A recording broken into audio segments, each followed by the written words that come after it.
Assalamualaikum warahmatullahi wabarakatuh. Alhamdulillahirabbil alamin wa bihi nasta'inu ala umuri dunya waddin wassalatu wassalamu ala asyrofil anbiya'i wal mursalin sayyidina wa maulana Muhammadin wa ala alihi wa sahbihi ajma'in. Amma ba'du.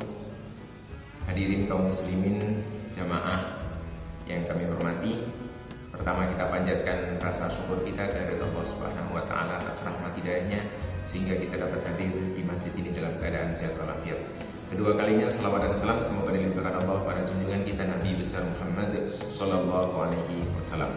Bapak Ibu sekalian yang saya hormati, pada kesempatan kali ini saya akan menjelaskan secara singkat saja tentang sujud sahwi yang seperti ada keterangan di dalam kitab Fathul Mu'in dengan syarahnya kitab I'anatul Thalibin. Bismillahirrahmanirrahim. Cara sujud sahwi dan penyebab sujud sahwi. Penyebab sujud sahwi yang pertama adalah karena meninggalkan sunnah abad. Yang kedua adalah karena terjadi keraguan-raguan. Contoh, sholat maghrib 3 rakaat. Ketika berada di rakaat kedua, dia ragu-ragu, ini rakaat kedua apa rakaat ketiga. Maka caranya adalah ambil rakaat kedua, yakinkan saja itu rakaat kedua. Jadi kalau terjadi ragu antara 3 atau 4, ambil yang 3, karena yang 3 pasti sudah terjadi. Kalau yang 4 yang diragukan. Kalau 2 atau 3, ambil yang 2. Kalau 1 atau 2, ambil yang 1, karena yang sedikit itu yang sudah pasti terjadi. Dengan penyebab keraguan seperti itu, maka disunahkan melaksanakan sujud sahwi. Cara pelaksanaan sujud sahwi, sebelum salam itu duduknya di tahiyat akhir ya. Di tahiyat akhir duduknya tetap duduk sama dengan duduk tahiyat awal. Jadi kakinya tetap duduk tahiyat awal. Setelah selesai fil alamina innaka hamidum majid, jangan salam tapi sujud. Bacaannya subhana man la yanamu wa la yasmu, subhana man la yanamu wa la yasmu, subhana man la yanamu wa la yasmu 3 kali. Setelah selesai duduk, bacaannya sama dengan duduk di antara 2 sujud, Robbi firli warhamni dan seterusnya. Kemudian sujud lagi, baca subhana man la yanamu wa la yasmu lagi. Kemudian sujud lagi yang kedua, baca yang sama subhana man la yanamu wa la yasmu, subhana man la yanamu wa la yasmu, subhana man la yanamu wa la yasmu. Selesai, kemudian duduk, langsung duduk tahiyat akhir, salam. Assalamualaikum warahmatullahi wabarakatuh, sebelah kanan. Assalamualaikum warahmatullahi wabarakatuh. Selesai. Itu tata cara pelaksanaan sujud sahwi. Kalau sudah lupa terus udah ragu-ragu nih ya, ragu-ragu. Harusnya sujud sahwi kok nggak sujud sahwi? Ya sah tetap sholatnya, karena sujud sahwi sendiri hukumnya sunnah. Misalnya terjadi seperti itu.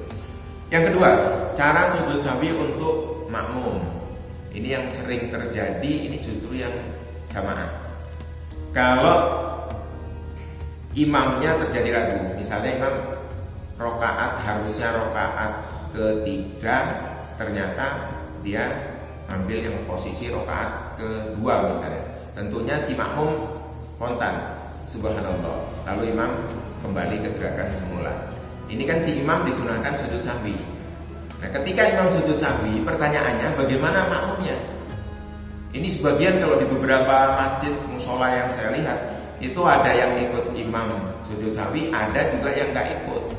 Setelah selesai sholat berjamaah, ribut. Gimana itu? Saya nggak sujud, kamu sujud. Gimana itu secara hukum? Menurut dalam kitab I'anatul Thalibin ini, kalau tidak ikut gerakan imam, berarti dia duduk saja menunggu imam, maka batal sholatnya.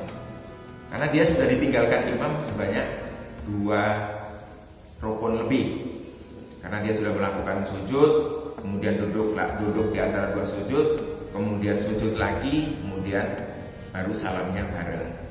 Harusnya kalau terjadi sujud sahwi, imamnya sujud sahwi, maka makmum itu ya ikut sujud sahwi makmumnya.